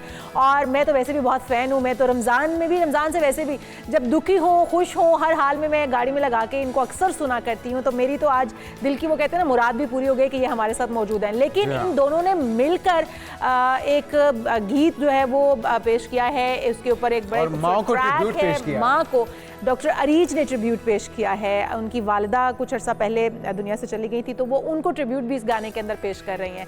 तो हम ये सब कुछ जानेंगे कि रमज़ान जानी से कैसे मुलाकात हुई उनकी, और फिर इन दोनों का मिल के मुश्तरका ये सॉन्ग जिसमें दोनों ने गाया हुआ है, और इनसे ये भी जानेंगे कि आखिर ये किस तरह का एक्सपीरियंस। तो आप दोनों को वेलकम कहते हैं, बहुत बहुत आप लोगों को खुशामदीद हमारे स्टूडियोज़ में, डॉक्टर अरीज और रमज़ान जानी, आप दोनों को। इससे पहले कि हम आपसे गीत भी सुने जो इस वक्त वायरल हुए हैं और लोगों के लिए एक बहुत ही जिसको कहते हैं एंटरटेनमेंट का बायस बने हुए हैं, लेकिन माओ को ट्रिब्यूट भी पेश की जाएगी। स्किन से गुलकारी तक का सफ़र, मॉडलिंग तक का सफ़र, ये हुआ कैसे? ये इत्तेफाक था, ये प्लानिंग थी, ये कैसे हुआ? नहीं, मैं एक्चुअली प्लानिंग तो ऐसा नहीं थी। मैं अब पिछले 2-3 साल से, आपको पता है मॉर्निंग शोज़ में तो आते हुए अप्रॉक्सीमेटली 5 से 6 साल हो चुके हैं। तो मैं जब भी जाती थी तो मुझे सब कहते थे कि अच्छा आप अपना चैनल क्यों नहीं शुरू करती हैं, आप अपना पॉडकास्ट शुरू करें। तो मेरी आदत ये है कि अम्मी के बाद से ख़ास तौर पे 6 साल हो गए मेरी मदर की डेथ को, कोविड के फर्स्ट स्पेल में हुई थी। तो तब से मेरी आदत ये कि ज़ाहिर अब माँ नहीं है मशवरा करने के लिए, तो मैं हमेशा इस्तिखारा करके ही कोई काम करती हूँ, मैं उसके बगैर नहीं करती। तो मैंने जब भी इस्तिखारा किया मुझे कुछ समझ नहीं आई, तो वो कंटिन्यू नहीं हो सका। और इसी तरह जो है ना, अब फिर मुझे किसी ने कहा कि आप क्यों नहीं करती, मैंने इस्तिखारा किया और तब मेरे एकदम से जहन में आया अगले दिन सुबह कि अच्छा मैं माँ के मुताल्लिक करती हूँ। एक तो मुझे लगता है कि मैं अभी तक स्टक हूँ उसमें, मैं नहीं वो उस चीज़ से निकल पा रही, यादों को भुला नहीं पाए। हाँ, वो अभी तक मुझे लगता है कि 6 साल हो गए लेकिन मैं वहीं खड़ी हूँ। तो अगले दिन इत्तेफाक कह लें या अल्लाह की तरफ से था कि मेरी और रमज़ान की बात हो गई। अच्छा। हाँ, और वो हमारी पहले मुलाकात तकरीबन कोई 3-4 साल पहले भी हो चुकी हुई है, और ऑन एंड ऑफ हमारा, आप ये कह लें, अल्लाह ताला ने एक ऐसा ताल्लुक़ बना दिया और हमें कनेक्ट कर दिया कि आप ये दुख भी हम दोनों का साझा है कि उसकी भी मदर नहीं है, मेरी भी नहीं, तो उसने हमें और ज़्यादा कनेक्ट कर दिया। और फिर ये जब कलाम मैंने सुना तो इसने, आप कह दें कि वो रही सही कसर भी पूरी कर दी। ज़बरदस्त। फिर उसी अगले दिन जब ये मैंने इस्तिखारा किया तो मेरी रमज़ान से बात हुई। मैंने कहा मैं ये सोच रही हूँ कि इस कलाम को हम लेके आगे चलें और हम और भी जितने लोग हैं हम उनसे सिर्फ माँ के मुतालिक बात करें, कोई और बात नहीं। क्योंकि मुझे ये लगता है कि हम जिन लोगों को, जिन चेहरों को देखते हैं, आप जिसको भी पसंद करते हैं, चाहे आज की जनरेशन होगी, चाहे हमारे टाइम के लोग या हमारे बुज़ुर्ग भी, आप जिनको पसंद करते हैं और कामयाब समझते हैं और देखते हैं, उनके पीछे कोई ख़ास वजह ज़रूर होती है। और वो एक ख़ास वजह, उसमें बड़ा हाथ माँ का है, माँ की दुआएं। तो मुझे हमेशा बहुत लगा कि ये कमी रह गई, किसी ने पूछा नहीं, कभी नहीं पूछा कि अच्छा आप अचानक यहाँ आए। मतलब मैंने एक टीवी शो किया था लेकिन एक चैनल के ऊपर, और उसके बाद और वो मेरी मदर ने नहीं देखा, तो मुझे वो कामयाबी कभी मुकम्मल लगी नहीं। मतलब मैंने उसके बाद, आप ये कह लें कि मतलब मुझे देखने वाले लोग ये कहते हैं कि आपने एकदम से तरक्की का जो वो था वो आपने तय किया, वो एक, लेकिन कसक हमेशा रही कि अच्छा काश वो देख लेती। डॉक्टर अरीज, जब आपकी वालिदैन दुनिया से चले जाते हैं ना, तो फिर भी वो हमें अपने साथ महसूस होते हैं, उनकी दुआएं हमेशा हमारे साथ रहती हैं, तो चाहे हम कोई भी कामयाबी के मनाज़िर तय कर रहे हो, वो हमारे साथ ही होते हैं। मैं रमज़ान जानी आपकी तरफ आऊँगी, क्योंकि दुख जिस तरह उन्होंने कहा, जिनकी माएँ नहीं होती ना, उनके दुख भी साझे हो जाते हैं। वो दुनिया में कहीं पर भी हो, किसी भी कोने पर, वो उस चीज़ को महसूस कर पाते हैं। आप दोनों का आपस में जो ये ताल्लुक़ बना, आप माँ भी कहते हैं इनको, और एक बड़ी बहन के नाते भी आप इनको मानते हैं। 3 साल से आप लोग ये सोच रहे थे, या 3 साल पहले आपने फैसला कर लिया कि बस ये बनाना है? और किस तरह से जब डॉक्टर अरीज ने कहा तो आपने फिर उसके ऊपर किस तरह का रद्द-ए-अमल दिया, कि कैसा लगा? मुझे लगता है कि जब माँ इस दुनिया से चली जाती है तो वो फिर ऐसी सूरत में ऐसी अजीम माँओं से प्यार मिलता है, और मुझे यकीनन कि ऐसा ही फील हुआ कि ये मेरी अपनी माँ है। और जब मैं फ़र्स्ट टाइम मेरी मुलाकात हुई तो इसी कलाम के हवाले से मुलाकात हुई, और गल सुननी माँ मेरी, तो ये इनको बहुत पसंद आया। फिर मैं इसी तरह बातचीत होती रही, फिर 3-4 मुलाकातें भी रही, और मैं जब भी मैंने आना माँ जी के पास तो इन्होंने मुझे यही कहना कि जी मुझे वही कलाम सुना, और मैंने जब भी सुनाना इन्होंने तब रोना और साथ मुझे भी रुलाना। तो ऐसे ही है कि ये अटैचमेंट जो है ना वो एक माँ की वजह से ही हुई है। अच्छा, मैं आपको ये भी जानना चाहूँगी, इससे पहले आपका मौसीकी की तरफ रुझान कब और कैसे आया? फैमिली में भी कोई था? क्योंकि आपके कलाम तो मैंने सुने हैं और बहुत खूबसूरत आपकी आवाज़ है, तो इस रमज़ान जानी के पीछे क्या राज छुपा हुआ है वो भी जानना बिल्कुल। मुझे क्योंकि 12-13 साल हो गए इस फील्ड में, फैमिली में तो कोई गाता ही नहीं था, लेकिन बाबा का आवाज़ बड़ा सुरीला था, दादा वो बड़े सुरीले थे, तो उन्होंने मुझे बहुत सपोर्ट किया। और ख़ास करके बाबा ने बहुत सपोर्ट किया इस मामले में, हमेशा इंस्ट्रूमेंट भी लेके दिए और शुरू से एक स्ट्रगल पीरियड जो गुजारा है उसमें उन्होंने बड़ा सपोर्ट किया। और उसके साथ साथ जो है ना म्यूज़िक की जर्नी चलती रही और लगे हुए हैं। और प्रॉपर जो क्लासिकी मौसीकी की गायकी मैंने सीखी उस्ताद अरशद फ़तह खान साहब से, जिनका ताल्लुक पटियाला घराने से। अरे वाह। तो मैंने बाकायदगी से उनसे जो है ना मौसीकी, तभी इतने सुर ताल आपके पक्के और पुख्ता हो चुके हैं माशाल्लाह। और उसके साथ साथ अभी मेरी BS म्यूज़िक भी चल रही है NC। हाँ जबरदस्त माशाल्लाह। अल्लाह पाक आपको इससे ज़्यादा तरक्की और कामयाबी दे और आप दोनों का साथ भी इसी तरह से बरकरार रहे। हम बहुत खूबसूरत ट्रैक और जो आप दोनों ने इसके अंदर उसमें एक असर डाला है, वो हम सब महसूस कर पा रहे हैं। माएँ सबको बहुत प्यारी होती हैं, बड़ी अजीज़ होती हैं और माँओं से जुड़ा हुआ कोई भी लफ्ज़ हो ना वो दिल की गहराइयों में उतर जाता है। और इसी तरह से ये भी हमारे दिल की गहराइयों में उतर गया। रमज़ान बहुत खूबसूरत। और ये कलाम किसने लिखा? ये सगीर तबस्सुम साहब हमारे बहावल नगर के बहुत अच्छे शायर हैं। ये उनकी शायरी है। और जो पहले शेर जो पढ़े हैं माजी ने वो सनाउल्लाह शाह साहब की शायरी है, जो कि वो भी हमारे चिश्ती दोनों की जो फीलिंग थी और माओं के साथ जो मोहब्बत और अकीदत का जो रिश्ता है और उनकी कमी को जो जिनकी माएँ जा चुकी हैं वो यकीनी तौर पे उनके दिलों में तो हमेशा ज़िंदा रहेंगी, लेकिन उनकी कमी और उनकी जो दुआएं थी उनको यकीनी तौर पे इंसान महसूस करता है। और वो तो हमने देखा भी है ना कि हज़रत मूसा अलैहिस्सलाम से जब कहा गया कि आज मूसा संभल के जाना, तुम्हारी माँ तुम्हारे लिए दुआ करने वाली यहाँ पर इस दुनिया में मौजूद नहीं है। तो अल्लाह ताला सबकी माँओं को सलामत रखे और जो कूच कर गई हैं, जो पर्दा फरमा गई हैं, उनके दर्जात को बुलंद फरमाए। तो हमारे साथ दोनों ही मौजूद हैं। हम आप दोनों से जानते हैं कि इस गाने के दौरान आप लोगों ने, इस कलाम के दौरान आप लोगों की फीलिंग्स कैसी थी? क्योंकि माँ बाप का जाने का दुख तो एक तरफ होता है, वो तो कभी मतलब आप उससे किनारा कशी इख्तियार कर ही नहीं सकते। वो आप इस तरह के लाख ड्यूट भी उन्हें देते रहे ना, तब भी आप यकीन माने वो आपके अंदर कहीं ना कहीं रच बस जाता है, वो नहीं निकलता। उसके बाद क्या महसूस करते हैं कि हमने माँ को ये ट्रिब्यूट पेश करने के बाद कुछ तस्कीन मिली दिल के अंदर, कुछ हौसला हुआ? हाँ, मतलब मुझे ये लगता है कि जब मैंने इसको सोचा भी था इस पॉडकास्ट को करने का कि गल सुन्नी माए मेरिए के नाम से, और मुझे ये था कि हम जितने भी लोग हैं उनसे बात करेंगे, तो शायद आपको जब और लोगों से आप बात करते हो तो आपको ये चीज़ का एहसास होता है कि शायद आप अकेले नहीं हो इस चीज़ में।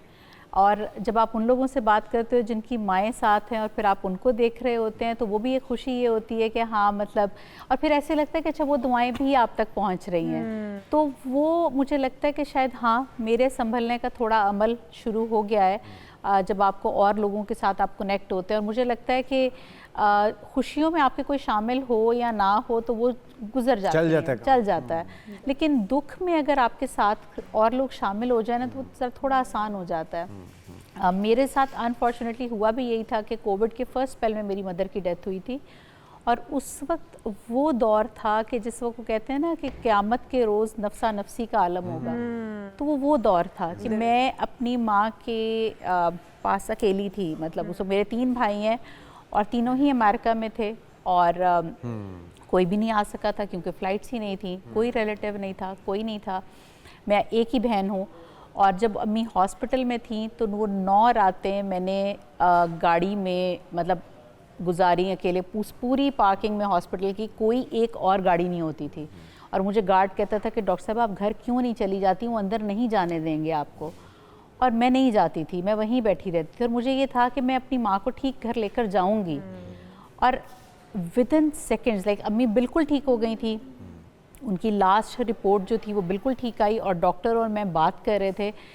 मुझे वो कह रहा था कि वो बिल्कुल ठीक है, शाम को हम उन्हें रूम में शिफ्ट कर देंगे, तो कल आपने उनको लेके जाना है तो बेशक ले जाएं। अभी हम बात कर रहे हैं और अंदर से उनका स्टाफ है, उन्होंने कहा जी पेशेंट कोलैप्स कर गए हैं। तो मैं इवन इमेजिन भी नहीं कर सकती थी कि वो मेरी मदर के बारे में बात करें, मुझे लगा कि किसी और का है। मुझे हार्डली 1 मिनट के बाद, और उससे पहले 5 मिनट पहले मेरी अम्मी से वीडियो कॉल पे बात हुई and she was perfectly fine, और वो इवन मुस्कुरा रही थी और मेरे से स्क्रीनशॉट भी ली गई। और जैसे ही उसने 1 मिनट के बाद आके मुझे कहा कि जी शी इज़ नो मोर, वो लम्हा मुझे। लेकिन डॉक्टर रीच, अल्लाह ताला ने आपको मौका दिया, आप खुशकिस्मत हैं कि आपने उनके लिए तमाम कोशिश की जो आप कर सकती थी। बाकी ये निज़ाम कुदरत है, इसने चलते रहना है, लेकिन आपने यकीनी तौर पे अपने तय जो कोशिश की है और जो ट्रिब्यूट पेश किया है। जाने भाई आप भी एक फील आती है कि जिस तरह से डॉक्टर रीज हैं, इस तरह से लाखों माएँ आपको सुनती हैं, आपके लिए दुआ करती हैं, तो ब्लेसिंग फील करते हैं आप? उसके बाद फिर हम आपसे आपका अगला कलाम जो मशहूर है वो भी सुनते हैं। जिस तरह से बताया कि वो माँ का प्यार ऐसी माँओं से मिलता है, और हर जगह जहाँ भी मैं जाता हूँ, बल्कि रात भी मैं एक जगह गया हुआ था तो वहाँ एक बंदा आया तो उसने कहा जी मैंने आपका कलाम सुना है, गल सुननी माँ मेरी, और मैं बहुत दफ़ा रोया हूँ। और वो मुझे लगता है कि ये जब मैंने कंपोजिशन बनाई थी वो मैंने रोते हुए बनाई थी जब मेरी वालदा की डेथ हुई थी। तो इस कलाम के साथ मेरी भी बहुत इमोशनल अटैचमेंट है, और यकीनन मैंने जहाँ भी इसको परफॉर्म किया है लोगों ने बड़ा प्यार दिया है। और वही माँ जी की बात कि ये वो दुख है कि दुख में जब कोई आपका शरीक हो जाए तो वो दुख साझा हो जाता है। तो मुझे लगता है कि ये एक ऐसा दुख है, सबका दुख है, कि जो इंसान जिस एज में भी हो, चाहे वो बूढ़ा हो जाए चाहे वो नौजवान हो, तो ये माँ बाप माँ का रिश्ता ही ऐसा है, ऐसा वो अकीदत, वो मोहब्बत हमेशा इंसान कभी उसका खला को पूरा अच्छा, नहीं हम किया ये भी चाहेंगे कि रमज़ान जानी आगे चल के भी आप माँ की कुर्बानियों के ऊपर, माँ की अजमत के ऊपर भी कलाम जो है वो ज़रूर लिखें भी और ज़रूर गाएं भी। लेकिन आज हम आपसे मज़ीद भी बहुत सारे कलाम ऐसे जो कि आपके ज़बान ज़दे आम है, जो कि बहुत शाह सारे हुसैना अगर हम ना सुने तो मेरे ख्याल में ऑडियंस के साथ ज्यादती हो जाएगी। जाने भाई हो जाए। ये बाबा गुलाम से नदीम की शायरी है और मेरी अपनी कंपोजिशन है।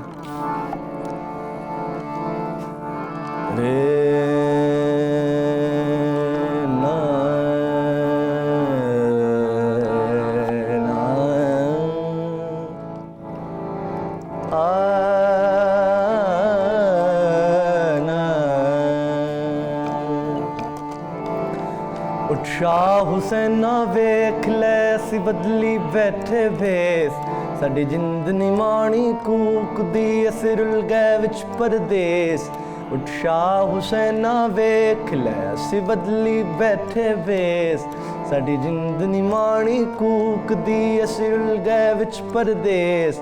साडा हरदम जी कुरलाम दा साडी नीर वगावे अख, सजूंदी जाने मर गए साडा माधो होया वख। सानू सप समेत डंग सानू पल पल चढ़दा ज़हर, साडे अंदर वेल खौफ दे ते जंगल बन गए शहर।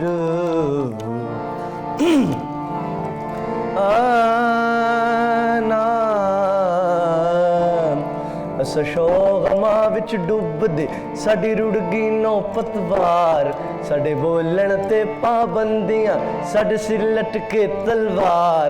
सने ना देखो गेड़ के किती वत्तर दिल दी होम, ए बंजर रे नी माननी सानू सज्जन तेरी सौं। असा उत्तों शांत जाप साडे अंदर लगी जंग, सानू चुप चुपीता वेख के पयाखण लोक मलंग। असा खुब्बे गम देखो बुढ़े साडे लम्मे हो गए केस, पाताने बाणे सोच दे सबन दे रहिंदे खेस।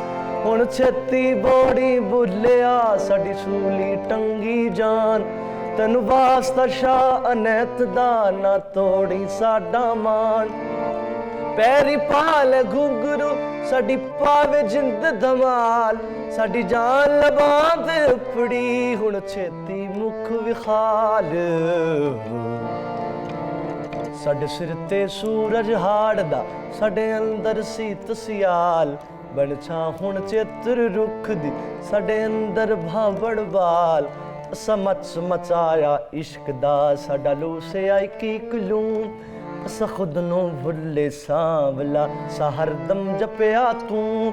सानू चिंता चिखा चढ़ावदी साडे तिड़कन लगे हड, फड़ ले खबर सी दुख दी साडे सीने दित्ती कदर।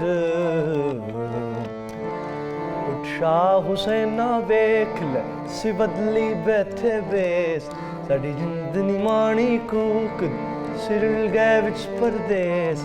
शाह हुसैना ना खैर हुसैना हुसैन ना ना ना ना ना हुसैना हुसैना आना ना दवारा वारा वारा बाबा रे रे बाबा बाबा दरबारा वारा वारा बाबा निर्धन दरबारा बाबा सनी नी रो नी रो गरे गरे रे रे नी रे रो रे रो सानी सानी नी दा वारा वारा वारा बाबा गरे गरे गरे गरे जने जने रे सानी दा नी सा दा प दा मा दा प सा सा सा रे रे दा वारा वारा वारा बाबा गा गा गा गा गा बाबा गा गा रे रे दा नी रे नी रे ने दा नी बहुत खूबसूरत, बहुत छा गए, खूबसूरत, बहुत छा खूब, गए बहुत आप। खूब। और ये माहौल बना दिया आपने कि बस दिल चाह रहा था सुनते चले जाएं और सुनते ही चले जाएं। और हमेशा ऐसे ही होता है, मैं जब भी आपका कलाम लगाती हूँ ना तो उसके बाद फिर मैं अपना ट्रैवल लंबा कर लेती हूँ। घर पहुँच जाऊँ मैं दोबारा से ड्राइव करना शुरू कर देती हूँ और फिर से सुनना शुरू कर देती हूँ। अब मैं लंबे कलाम बनाऊंगा आपके लिए। इनको लॉन्ग रूट पे काम आ जाएगा, आपको लूप पे ना लगाना पड़े। बिल्कुल। और नहीं, इनकी आवाज़ में इतनी खूबसूरत आवाज़ है, इतना आपको सुरूर महसूस होता है ना कि आप बार बार सुनते हैं। और डॉक्टर अरीज ने ऐसे ही नहीं इनके साथ जो है वो कॉम्बो किया। तो डॉक्टर अरीज, आप सुनती थी ये माए वाला कलाम सुनने से पहले भी जानी को सुनती थी आप? मैं जो पहला मैंने कलाम था, क्योंकि मैं 1 साल तक मैंने अपनी अम्मी की ना तस्वीर देखी थी और ना ही मतलब माँ से रिलेटेड मैं कुछ सुन पाती थी। अच्छा। पहला जो मैंने कलाम सुना था और वो तकरीबन उनकी बरसी के करीब था, पहली बरसी के, वो मैंने ये कलाम सुना था। और उसने बस फिर आप एक ऐसे कह लें कि ऐसे जकड़ लिया कि, और फिर इत्तेफाक से क्या हुआ कि मुझे उम्मीद नहीं थी कि उसके 1 हफ्ते के बाद ही हम एक मॉर्निंग शो पे इकट्ठे हुए and I was actually shocked कि उस वक्त ये था वहाँ पर। और मैंने तब भी इसको कहा वहीं पे लाइव शो भी, मैंने कहा मुझे ये कलाम सुना दो। खैर वहाँ में मेरी बहुत बुरी हालत थी और वो तब से ऐसा जुड़ा, उसको खैर उसके सारे ही मैं सुनती हूँ, बल्कि अब जो माशाल्लाह उसके आने वाले होते हैं ना वो भी पहले मैं सुनती हूँ। तो उसके लिए तो खैर मेरे बहुत ही दिल से दुआएं निकलती हैं, हमेशा हैं। अल्लाह ताला बहुत ज़्यादा इसको तरक्की दे। और मैं इसको कहती होती, मैंने कहा जिस वक्त इंशाल्लाह तुम तमगा लेने के लिए जाओगे ना, तो मैंने कहा तुम सीढ़ियाँ चढ़ते हुए याद रखना कि इस माँ ने ना तुम्हें दुआ दी इंशाल्लाह, और ये इंशाल्लाह ज़रूर मिलेगा। और रमज़ान से हम ये भी जानेंगे कि शादी का क्या प्लान है, क्या किस तरह की लड़की चाहिए। हो सकता है हमारे वो ढूंढ चुकी हो पहले ही। हाँ, वो ढूंढ चुकी हो सकता है इनका ढूंढना बाकी है रमज़ान का, तो हम वो भी जानेंगे क्योंकि हमारे नाज़रीन इस वक्त जानना चाहते हैं। वैसे बड़ा खूबसूरत सवाल आप। अच्छा, इसी का इंतजार कर रहे थे ना। अब जवाब बता दें। उसका ऐसे है कि अभी मेरी डिग्री चल रही है तो उसमें अभी कोई 2.5 साल बाकी है। जैसे कंप्लीट होगी उसके बाद मैं शादी कर लूँ। नहीं, ये तो सियासी बयान हो गया ना। अच्छा, मुझे ढूंढ लिया ना। नहीं, अच्छे बच्चे पढ़ने वाले बच्चों का जवाब है। वो तो अच्छी बात है। वो ढूंढ चुके हैं, सियासी बयान नहीं है, वो ढूंढ चुके हैं, लेकिन 2.5 साल ढूंढ चुके हैं। अच्छा, ये तो फिर टेंशन। अच्छा, उसने ढूंढा था, जानिए आपने ढूंढा था, क्या हुआ, ये तो बताया ना जरा। हुआ क्योंकि ये भी ऊपर लिखे हुए होते हैं सारे मामलात, और नीचे तो बस हमने कोई ना कोई बहाना बन जाता है और मिल जाना होता है। वो एक कहावत है कि ताली 2 हाथ से बजती है। दोनों ने ढूंढा एक दूसरे को। पहले हाथ किसने बढ़ाया? कुछ तो हम निकलवाएंगे ना। ये देख ले कि पहले हाथ से ताली मैंने बजाई। ठीक है, अच्छी बात है। अच्छा, वो क्या करती हैं हम ये जानना चाहेंगे, और क्या क्या क्वालिटीज जो पसंद आ गई? सिंगर तो नहीं है? नहीं, बेसिकली उनका आवाज़ बहुत अच्छा है, तो अच्छा। वो भी स्टडी कर रही है, 20 कर रही है। अच्छा, माशाल्लाह, दोनों ही फिर सिंगर होंगे और दोनों ही मिलके गाया करेंगे।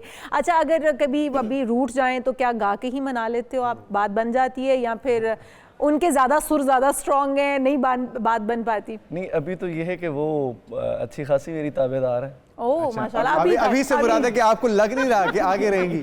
ये अभी क्यों लगाया आपने?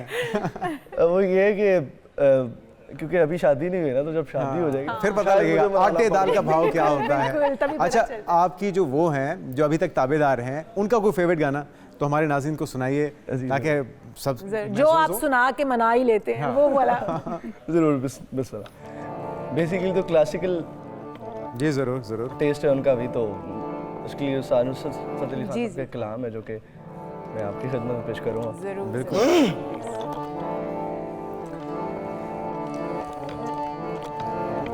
जोड़ लगते गए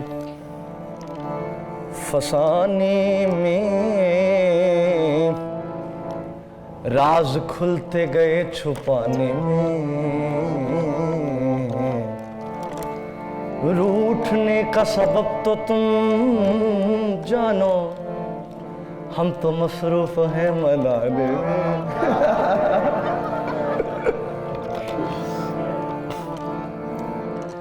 तूने तिनके समझ के फूंक दिया,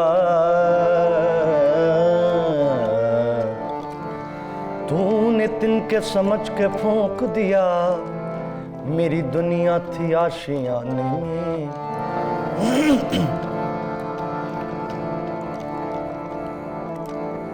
उनके अंदाज़े करूं पे वो आना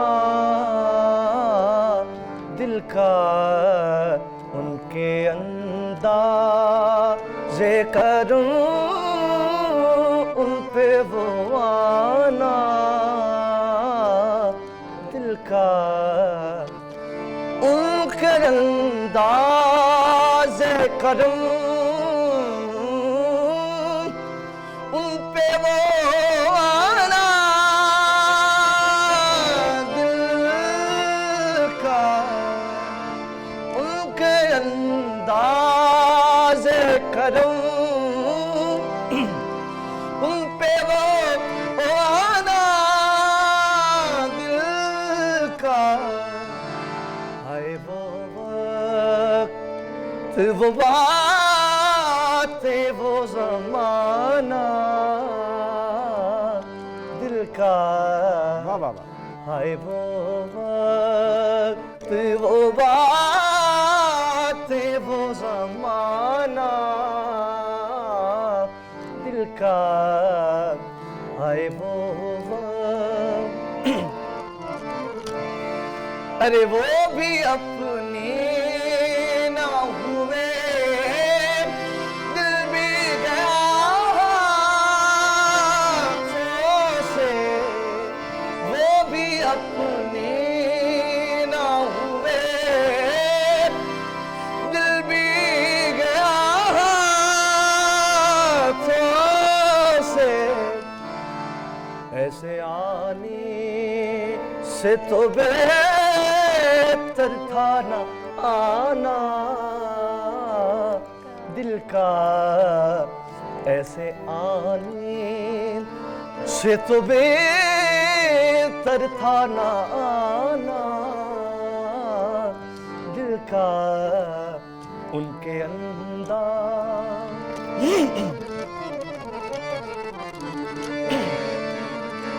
वो कह के चले इतनी मुलाकात बहुत है,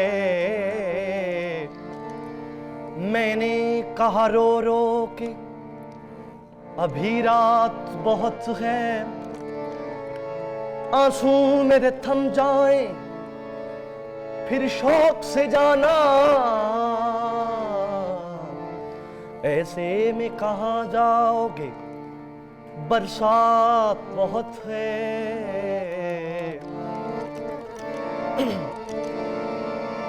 रेला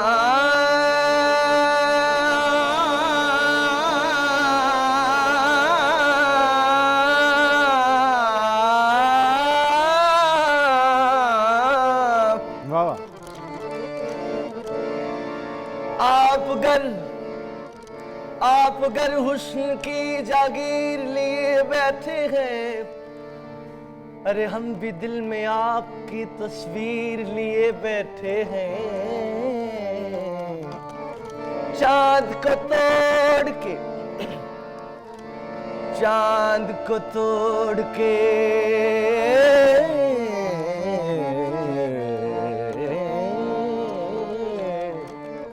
चांद को तोड़ के जोड़ने वाले आजा, अरे हम भी टूटी हुई तकदीर लिए बैठे हैं।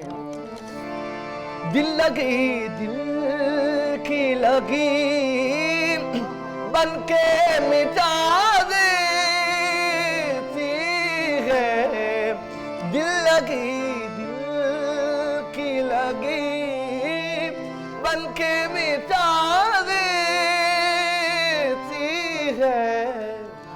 रोग दुश्मन को भी यार अपना लगाना दिल का, उनके अंदाज़े करूं उन पे वो आना दिल का।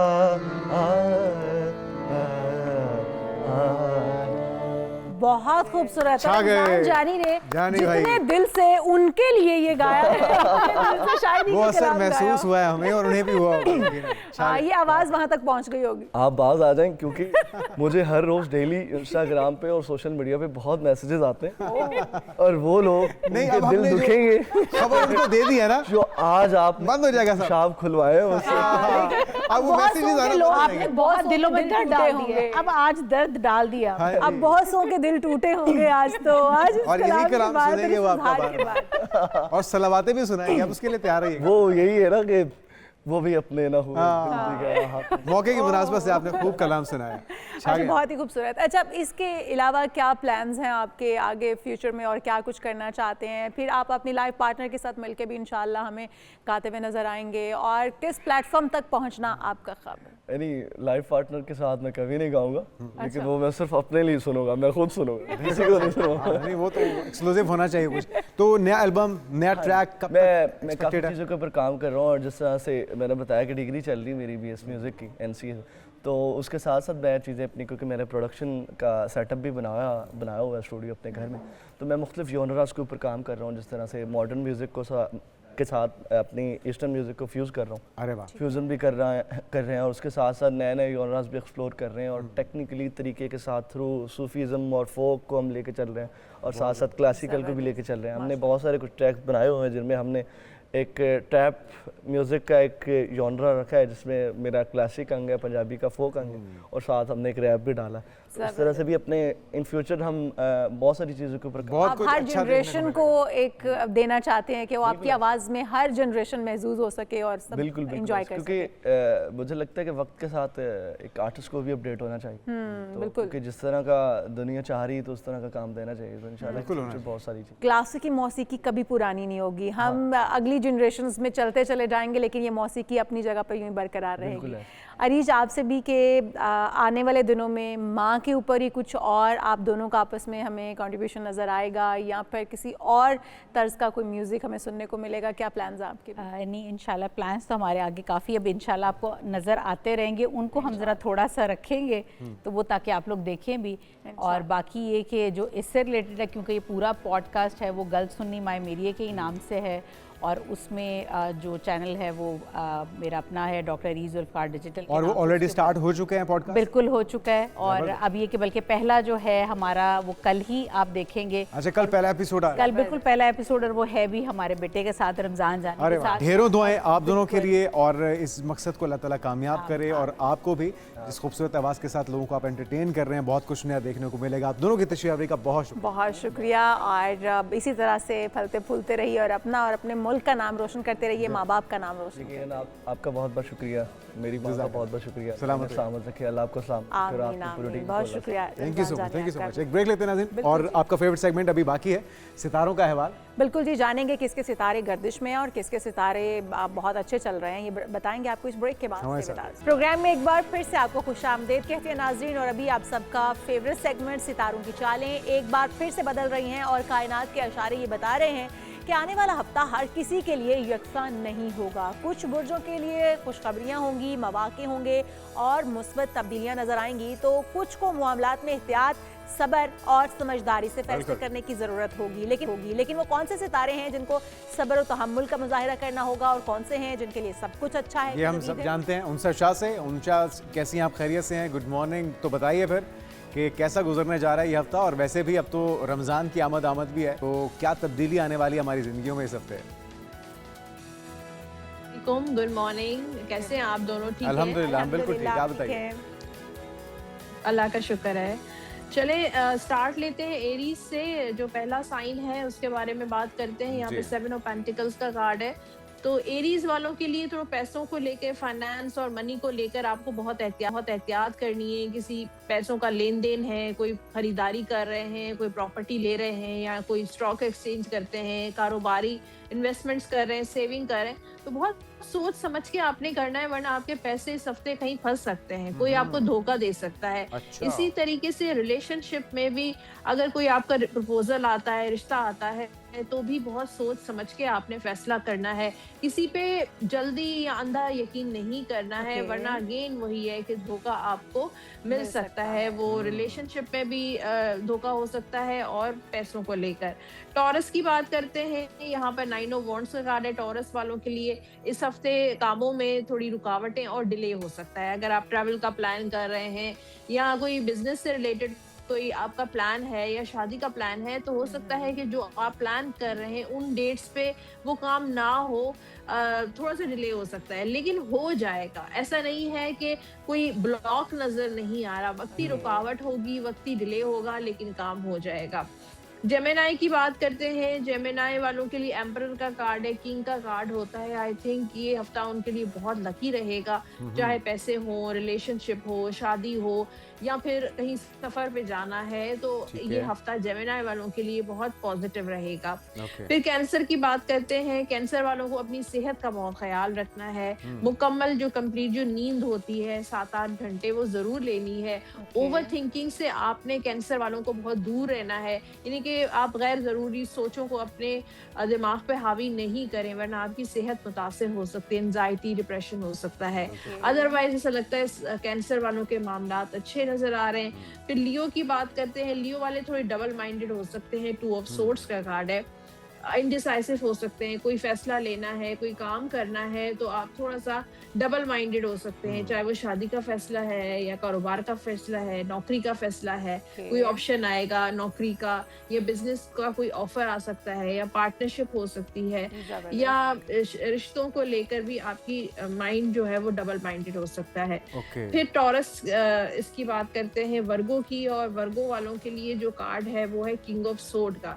कोई अहम फैसला, कोई इम्पोर्टेंट फैसला इस हफ्ते ले सकते हैं, स्पेशली अपनी प्रोफेशनल लाइफ, अपने करियर, जॉब या कारोबार को लेकर सोच रहे हैं। बहुत ज्यादा जो है ये फैसला कर नहीं पा रहे हैं, उनसे हम भी परेशान हैं। हर वीक पे आप ये कहती हैं कि ये किसी फैसले पर पहुंचने वाले हैं, इनके लिए गुड न्यूज़ है, ये कुछ करेंगे फाइनेंशियली भी और वैसे भी, लेकिन समझ में नहीं आता ये इनको कौन रोक लेता है वर्गों को फैसला करने से। तो क्या करना चाहिए ये भी बताइएगा। आई थिंक वो वर्गो वाले जो हैं वो थोड़ा पेशेंस के साथ चलना चाहते हैं, मतलब जल्दबाजी में कोई फैसला नहीं करना चाहते हैं और बहुत प्रैक्टिकली चीजों को लेकर चलना चाहते हैं। और ऐसा नहीं, हाँ जी, मतलब वो लॉन्ग टर्म प्लान कर रहे हैं कि आगे ऐसा ना हो कि कुछ खिचड़ी मचा रहे हैं, कुछ खिचड़ी पका रहे हैं, ये तो उनका वो पॉजिटिव बताना चाह रही हैं, आप उसमें से क्यों निकाल रही हैं नेगेटिविटी। हाँ, वो अपनी चीजों को बैलेंस कर रहे हैं, जब तक वो चाह रहे हैं कि चीजें बैलेंस हो जाएं, तो बहुत पेशेंस के साथ, बहुत सब्र के साथ, बहुत बैलेंस, हाँ अच्छा ही होगा। बिल्कुल, थोड़ा सा अपने आप को हील भी कर रहे हैं, अपने मेंटली, मतलब सारी चीजों को, बिजनेस, करियर, प्रोफेशनल या उनकी पर्सनल लाइफ को। फिर लिब्रा की बात करते हैं। लिब्रा वालों के लिए जो है वो थोड़ा इंतजार है कि अगर कोई काम आपका डिले हो रहा है, वक्त पे नहीं हो रहा, जो प्लान कर रहे हैं, या कोई रुकावट आ रही है, तो इंतज़ार करें। जल्दबाजी में आपने कोई फैसला नहीं करना है, चाहे वो रिश्ते का फैसला हो, चाहे पैसों का फैसला हो, चाहे जॉब का फैसला हो। थोड़ा सा वेट करके सोच समझ के फैसला करें। स्कॉर्पियो की बात करते हैं। स्कॉर्पियो के लिए क्वीन ऑफ कप्स का कार्ड है, तो इस हफ्ते थोड़ा सा अपने आप को वक्त दें। Self love is very important for you, मतलब अपना ख्याल रखें, अपने आप को वक्त दें, अपनी ग्रूमिंग पे, अपनी एक्टिविटीज़ जो भी आपको पसंद है उस चीज़ को लेकर आप इस हफ्ते वक्त दे सकते हैं। अपनी फैमिली को वक्त दें, ट्रैवल पे चले जाएं, दोस्तों को वक्त दें, सोशलाइजिंग, या दोस्तों के साथ कोई ट्रिप प्लान कर सकते हैं, या इबादत की तरफ थोड़ा सा अपना रुझान रखें, स्पिरिचुअल प्रैक्टिसेस करें। फिर बात करते हैं सेजिटेरियस की। जस्टिस का कार्ड है। हो सकता है कुछ ऐसे लोग हैं सेजिटेरियस जिनके कोर्ट में कोई legal issues, legal matters, cases चल रहे हैं, चाहे वो तलाक के हों, चाहे कोई और मैटर हो, तो उनको इंसाफ मिलेगा। अगर आपके साथ कोई ज्यादती हो रही है तो भी आपको कुदरत की तरफ से जस्टिस मिलेगा। आपकी जो लाइफ में चीज़ें बैलेंस होंगी, जो चीज़ें बैलेंस आउट हैं, चाहे रिलेशन है, चाहे पैसे हैं, चाहे जॉब है, वो चीज़ें बैलेंस होंगी। कैप्रिकॉन की बात करते हैं, वर्ल्ड का कार्ड है, तो मुझे लगता है कैप्रिकॉन वाले तो किसी वर्ल्ड ट्रिप पे जा रहे हैं। कोई ट्रैवल कोई ऐसा होगा आपके जो वो बिजनेस से रिलेटेड ट्रैवल भी हो सकता है। शादी के मामला बहुत जबरदस्त नजर आ रहे हैं, कैप्रिकॉन वालों की शादी की तैयारियां चल रही हैं, कोई शादी होने वाली है, या फिर क्या आपके कहता है, फैमिली में उसका किसी टाइम की बहुत कम रह गया है। एक्वेरियस की बात करते हैं, क्वीन ऑफ सोर्ड, इनका भी फैसले का टाइम है, बहुत सोच रहे हैं, समझ रहे हैं और उसके बाद कोई काम करेंगे। फिर पाइसेस की बात करते हैं कि ओवर स्ट्रेस, ओवर बर्डन भी है, जिम्मेदारियों में इजाफा होगा, काम में इजाफा होगा। ये हफ्ता बहुत मसरूफ रहेगा आपका, स्पेशली काम में, करियर में, बिजनेस में, घर की रिस्पॉन्सिबिलिटीज बढ़ रही हैं, बच्चों की रिस्पॉन्सिबिलिटीज आप पे बढ़ सकती हैं। अब लास्ट हो गए कंप्लीट हमारे तमाम स्टार्स। पाइसेस हो गया। जी जी बिल्कुल। उनसे शाह, आपने हमारी रहनुमाई की, हमारे देखने वालों की भी। इसको देखते हुए आप अपना हफ्ता प्लान कर सकते हैं। जिनको मोहतात रहने की ज़रूरत है वो मोहतात रहिए। वैसे तो हर मामले में ही फूंक फूंक कर कदम रखने की आजकल ज़रूरत है, मोहतात रहने की ज़रूरत है। बहुत शुक्रिया उनसे शाह, माहिर इल्म नजूम हमारे साथ मौजूद थी। प्रोग्राम का वक्त भी खत्म हो चुका है, तो हम आपसे चाहेंगे इजाज़त। आपसे मुलाकात होगी कल। अपना ख्याल रखिएगा। अल्लाह अल्लाह हाफ़िज़।